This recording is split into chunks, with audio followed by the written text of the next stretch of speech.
खेत और खलिहानों की सुनो कहानी, सुनो कहानी। खेत और खलिहानों की सुनो कहानी, सुनो कहानी। किसान वाणी, किसान वाणी, किसान वाणी, किसान वाणी, किसान वाणी, किसान वाणी, किसान वाणी, किसान वाणी। इस कार्यक्रम के प्रायोजक हैं कृषि एवं किसान कल्याण मंत्रालय, भारत सरकार। किसान वाणी कार्यक्रम सुनवा वाला सगला किसान भाई ने और बहना ने आपकी बसंती बहन की ओर घना घना राम राम सा। और बसंती बहन के साथ साथ रामू भाई की ओर भी किसान भाई और बहना ने घना मानसू राम राम सा। रामू भाई राम राम सा। राम राम सा बसंती बहन। देखो रामू भाई, सावन को महीनों चल रहा है और सावन का महीना में आप ही देखा है कि चारों तरफ हरियाली हरियाली वे जावे है और पानी पानी आपने सब तरफ भरा जावे है, तालाब में, झरना में, नदियां में। तो देखो यो अपन बड़ो ही बढ़िया लागे है सावन को महीनों। और देखो बसंती बहन, ई टाइम देखो सा अपने मौसमी बीमारी विवाह की भी घनी सारी संभावना वैसा, तो अपनी सेहत रो ध्यान रखना, अपना परिवार में बुजुर्ग लोग है, बच्चा बच्ची है, इनका को ध्यान रखना बहुत ही जरूरी है सा। बिल्कुल सा। और देखो ये के साथ ही आपने जो किसान भाई है वना की भी थोड़ी चिंता आनी मौसम में बढ़ जावे है, तो अपने स्वास्थ्य के साथ साथ अपने खेती बाड़ी के स्वास्थ्य को भी पूरा ध्यान रखना जरूरी रहे है सा। बिल्कुल सा। और खरीफ की फसलों में अबाणु अपने किसान भाई रे खेत में सोयाबीन, मक्का, बाजरा, ज्वार, उड़द, कपास, धान और मूंगफली की बुआई कर चुके हैं। और अब ई टाइम बिना खरपतवार नियंत्रण को और कीट नियंत्रण को काम करना है। बिल्कुल सा। और देखो खरपतवार की और कीट नियंत्रण की आप बात कर रहे हैं, तो अबाणु जो किसान भाई आपने सोयाबीन की फसल ले रखी है, तो वना के लिए भी खरपतवार को नियंत्रण करना जरूरी है और कीट को नियंत्रण भी करना जरूरी है। तो किसान ध्यान रखा साहब। देखो बसंती बहन, सोयाबीन की फसल में 30 और 40 दिन तक के अंदर आपने खरपतवार नियंत्रण कर लेना बहुत ही जरूरी है। वो खरपतवार नियंत्रण आप हल या खुल्फा चलान भी पहली निराई गुड़ाई 30 और 35 दिन में आप कर सका सा, और दूसरी जो निराई अंकुरण विवाह के 45 और 50 दिन के बाद आप कर सका। बिल्कुल सा। देखो रामू भाई, आप बताइयो कि आपने खरपतवार नियंत्रण आपने किसान भाई कर सके है। इसके साथ ही कीट प्रबंधन की अगर आप बात करा तो कीट भी आपने अपनी फसल में लाग जावे है। जैसे तंबाकू इल्ली की आप बात करा तो इको प्रकोप अपनी फसल ने पूरी खराब कर देवे है। तंबाकू इल्ली जो वह है वह पत्तियां के नीचे झुंड बनान रहे है, जो पौधा की जो पत्तियां है बनाने पूरी की पूरी खा जावे है, पूरा पौधो खा देवे है। तो इके नियंत्रण के लिए आपने ध्यान रखना है कि प्रकाश पास आपने लगाना चाहे और फेरामोन पास भी आवे, जो भी आप को भी प्रयोग आपने करना चाहे।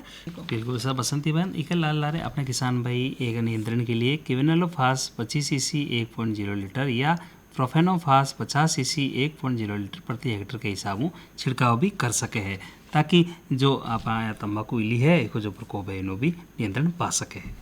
बिल्कुल सा रामू भाई। और एक कीट और है सोयाबीन में, गर्डल बीटल नाम को। इको भी प्रकोप आपने जो सोयाबीन की फसल है विनय नष्ट कर देवे है। तो इनके नियंत्रण के लिए आपने ध्यान रखना है कि रासायनिक नियंत्रण अगर आप ही कर रहे हैं तो विमे डाइमिथोएट 30 EC 1000 मिलीलीटर हेक्टेयर की दर आपने इको छिड़काव करना चाहे। बिल्कुल सा बसंती बार, किसान भाई ने सोयाबीन में फसल में ई टाइम जो भी कृषि कार्य करना है सब समय रहता था पूरा कर लेवे। और देखो समय रहता तक आपने फसल में कीट नियंत्रण करना है, खरपतवार नियंत्रण करना है, पर नियंत्रण आपने मनोरंजन में नहीं करना है। तो सुना एक प्यारो सो लोकगीत।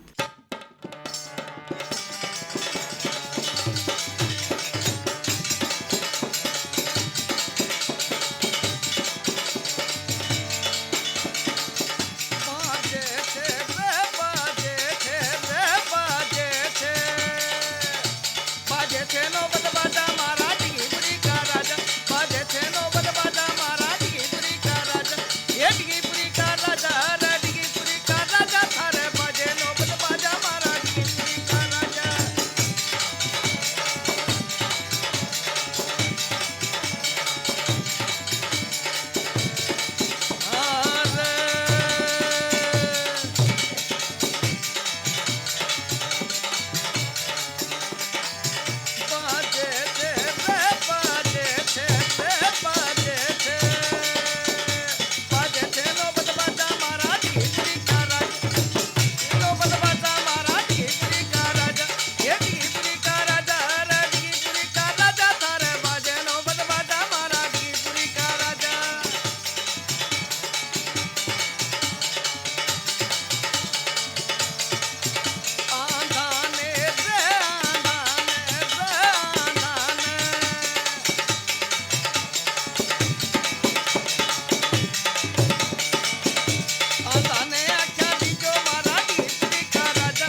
आशा किसान भाया चोको सो लोकगीत धनराज सोनी जोधपुर की आवाज़ में आप लोग सुनियो।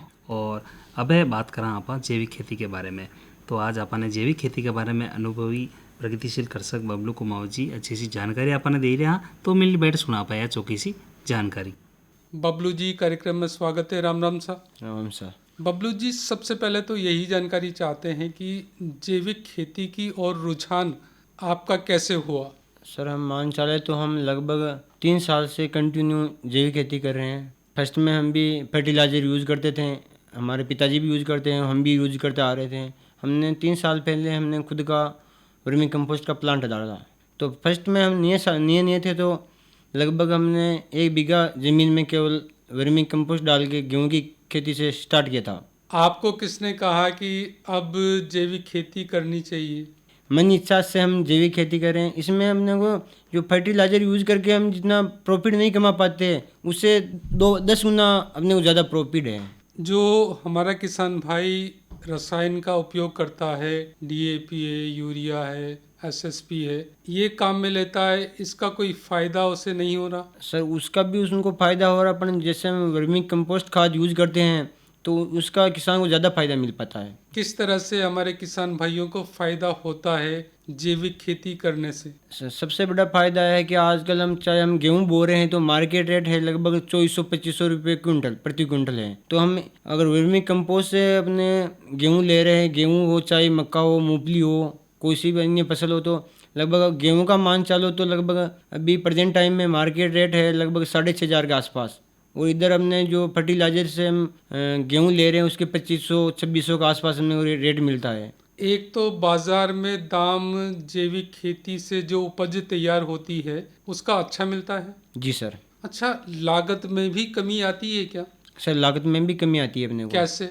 जैसे हम अगर फर्टिलाइज़र यूज़ कर रहे हैं तो सबसे पहले हमने वो बीज भी हम बाज़ार से खरीद के लेकर आते हैं। सेकंड बात हो गया, उनको हमने यूरिया DAP सब बाज़ार से लेके आना पड़ता है। आजकल सबसे बड़ी किल्लत यूरिया और DAP की सबसे बड़ी किल्लत आ रही है अपने को। जैसे यूरिया DAP डाल रहे हैं, 1 बीघे में मान चलो आप 2 या 3 कट्टे डाल रहे हो, 1500 का आसपास यूरिया डाल रहे हो, 2000 का अपने को DAP का कट्टा पड़ रहा है, तो 3000 हो गई। आप उसके अंदर 1 बीघे के अंदर आप 5 कट्टे डाल के ज़्यादा से ज़्यादा 2 कुंटल 2.5 कुंटल वर्मी कंपोस्ट से भी आप मतलब उससे अच्छी पैदावार ले सकते हो और मुनाफा भी बढ़िया कमा सकते हो। ऐसा कहते हैं कि शुरुआती दौर में जब हमारा किसान भाई जैविक खेती करता है, बिना रसायन काम में लिए हुए कोई भी फसल लेता है, पैदावार में कमी आ जाती है। जी सर बिल्कुल। तो स्टार्टिंग से हम मान चलो हम 10 साल से 5 साल से रासायनिक दे रहे हैं और एकदम से उनका रासायन देना बंद कर दें, ज़्यादा कमी तो नहीं आती पर लगभग 19-20 का फर्क पड़ता है अपने को। अच्छा, शुरुआती दौर में कमी आती है। जी सर।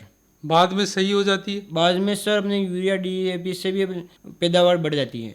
अच्छा बबलू जी, हमारा किसान भाई जो कि जैविक खेती करना चाहता हो, कई तरह की समस्याएं आती है, कीड़े और बीमारी की रोकथाम वो कैसे करेगा, और बुआई के समय जो खाद आवश्यक होती है वह खाद किस तरह से कौन सी वाली देगा, आप कौन सा तरीका काम में लेते हैं?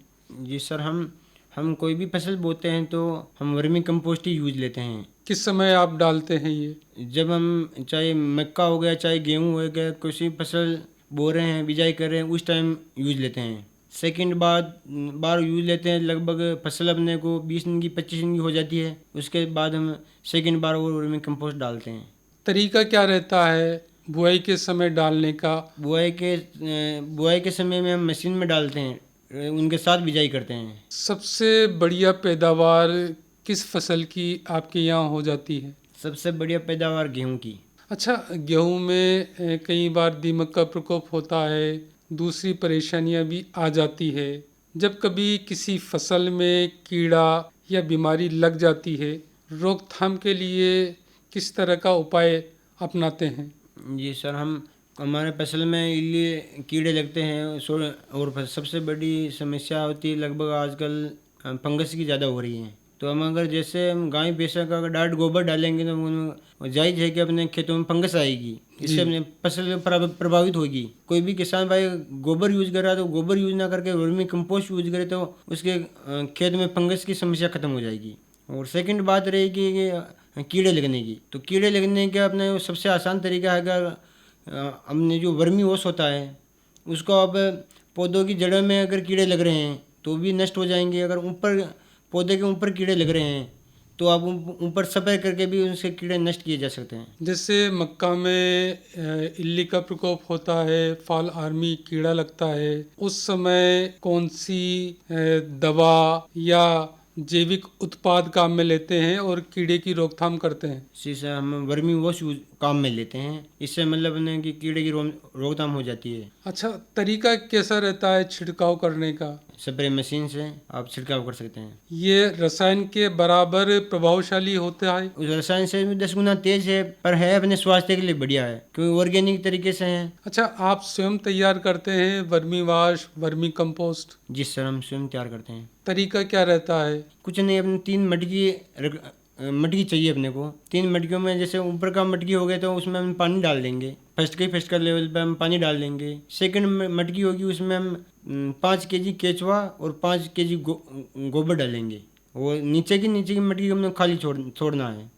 तो जैसे ही हमने मटकी के छेद करेंगे ऊपर की पानी वाली मटकी में, तो वो बूंद बूंद पानी केचुआ और गोबर के साथ गोबर में गिरेगा, तो उससे जो निकलेगा पानी वापस नीचे की मिट्टी में गिरेगा, तो उसको हम वर्मी अपने बोलते हैं। और अपने कोई किसान भाई छोटे स्तर पे भी वर्मी का काम लेना चाहता है तो अपने घर पे भी बना सकता है ऐसा। अच्छा, वर्मी कंपोस्ट किस तरह से आप तैयार करते हैं?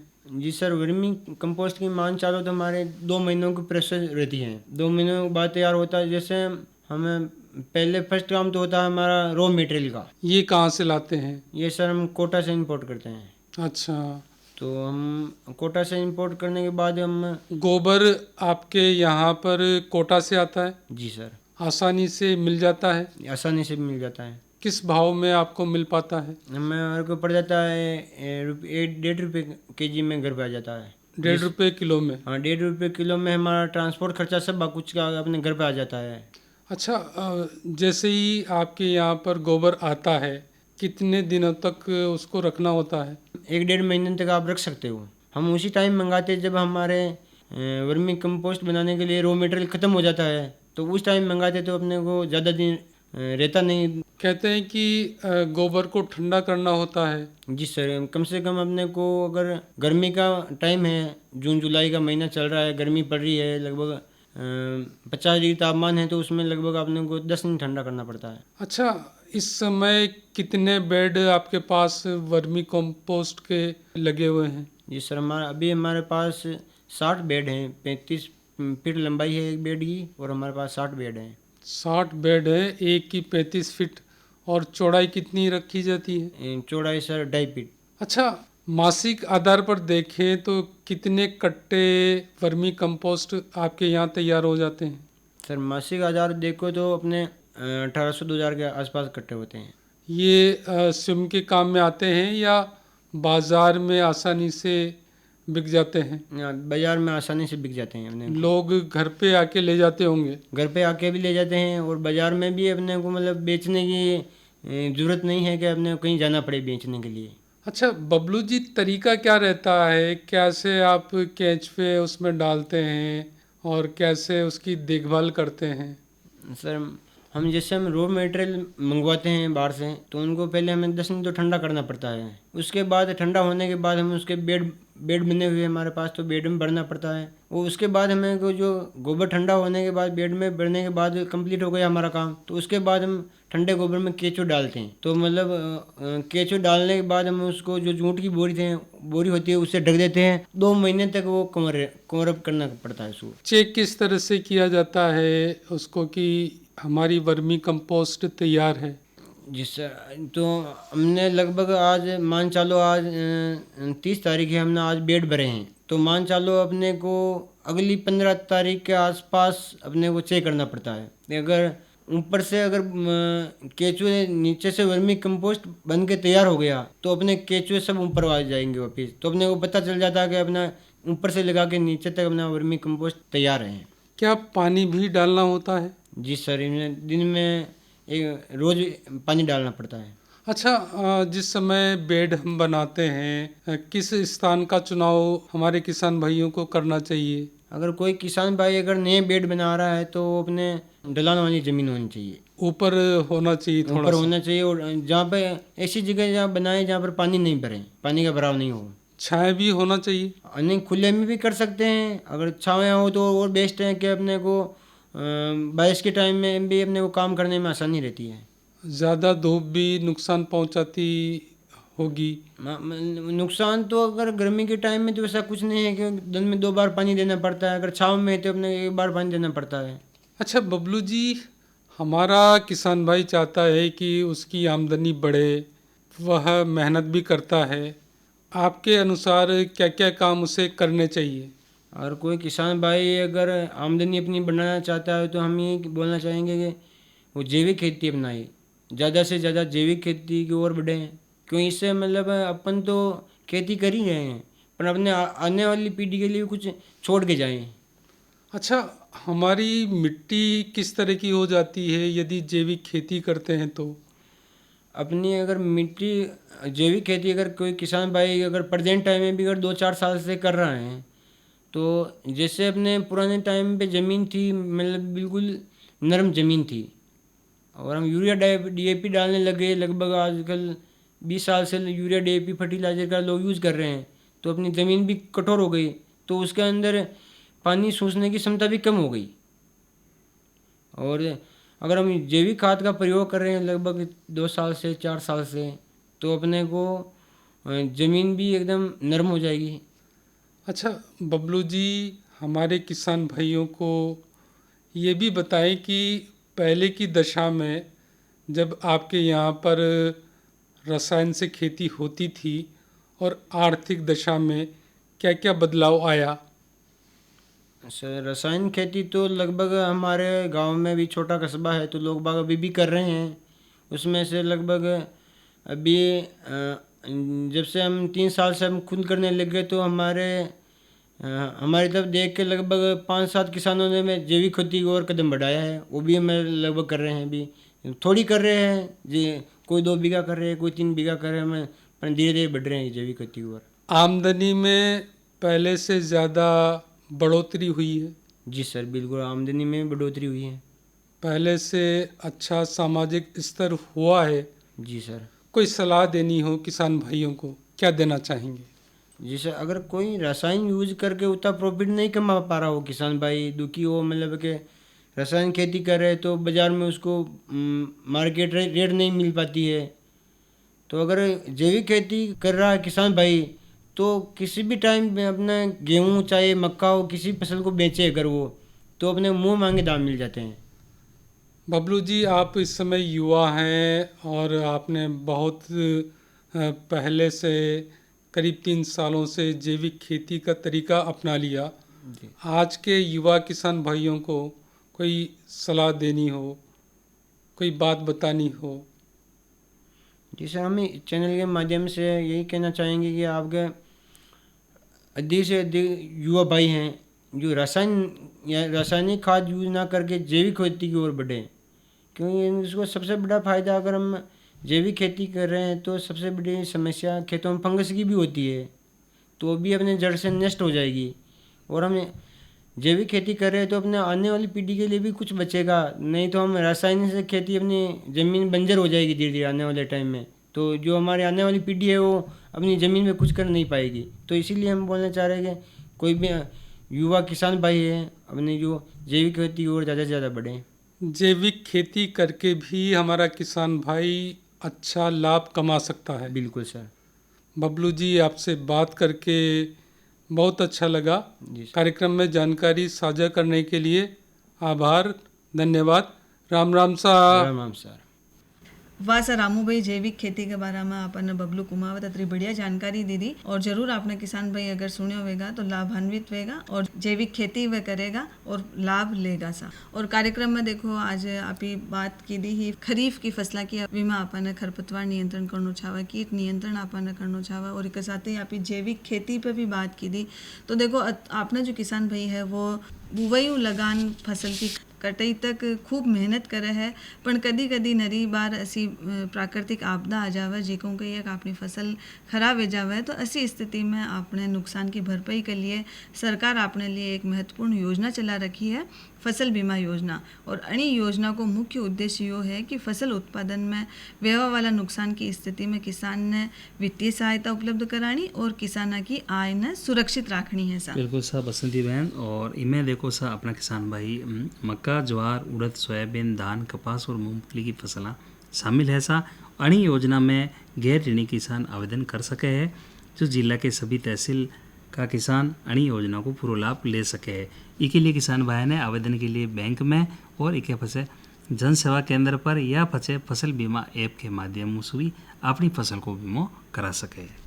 और एक बात को और ध्यान रखना किसान भाई कि अगर किसान भाई के बीच में फसल को नाम बदलाना है तो इसकी अंतिम तारीख 14 अगस्त है, और वह 14 अगस्त तो पहला बैंक में जान या ऑनलाइन के माध्यम अपनी फसल में परिवर्तन जरूर करा लेवे है। और योजना से संबंधित और समस्या वेवे है तो भारत सरकार द्वारा संचालित कृषक रक्षक पोर्टल पे भी देख सके है। किसान भाई और बहना देखो समय रहते हैं अपने खरीफ फसल को बीमो जरूर करा लेवा, ताकि प्रतिकूल मौसम या दूसरी किसी भी कृषि जोखिम की स्थिति में आपने बीमा सुरक्षा को आप ही पूरो लाभ ले सका। हाँ बिल्कुल सा। और अभी देखो आपने जाता अपने किसान भाई ने बाजार भाव भी आपने बताना है ऐसा। तो गेहूं का भाव आज रिया है निमाड़ा मंडी में 2590 रुपये प्रति क्विंटल लेट 2941 रुपये प्रति क्विंटल। मक्का पीली का भाव रिया है 2100 रुपये प्रति क्विंटल लेन 2340 रुपये प्रति क्विंटल। और जौ का भाव रिया है निमाड़ा मंडी में 2600 रुपये प्रति क्विंटल लेन 2800 रुपये प्रति क्विंटल। और इसके साथ ही सरसों को भाव रियो है 7300 रुपये लगान 7960 रुपये प्रति क्विंटल। और मूंगफली को भाव रियो है 6400 रुपये लगान 8300 रुपये प्रति क्विंटल के हिसाब। इसब गोल को भाव रियो है निम्बाड़ा मंडी में 8800 रुपये लगान 10600 रुपये प्रति क्विंटल के हिसाब। और एक बात आज का बाजार भाव के साथ ही आप कृषि उपज मंडी समिति निम्बाड़ा का सूचना मिली ऐसा कि दिनांक 7, 8 और 9 अगस्त में मंडी बंद रहेगा, तो कोई भी किसान भाई अपनी कृषि उत्पाद मंडी में लेने नहीं आवे ऐसा। और अब रामू भाई चलता आपने किसान भाई ने देवा आज के मौसम की जानकारी। तो आज को अधिकतम तापमान रही है 32 डिग्री, न्यूनतम 22 डिग्री, नमी रही है 95% और हवा की रफ्तार आज रही है 20 किलोमीटर प्रति घंटा के हिसाब। और काले को मौसम रही सा काले अधिकतम रही 31 डिग्री सेल्सियस, न्यूनतम रही 22 डिग्री सेल्सियस, नमी रही 95% और हवा की गति काले रही 18 किलोमीटर प्रति घंटा। और देखो अब आपने कार्यक्रम को टेम व्यो है पूरो, तो देव माना इजाजत माकी दोए की ओर घना घना राम राम सा। इस कार्यक्रम के प्रायोजक कृषि एवं किसान कल्याण मंत्रालय, भारत सरकार। खेत और खलिहानों की सुनो कहानी, सुनो कहानी। खेत और खलिहानों की सुनो कहानी, सुनो कहानी। किसान वाणी, किसान वाणी, किसान वाणी, किसान वाणी, किसान वाणी, किसान वाणी, किसान वाणी, किसान वाणी।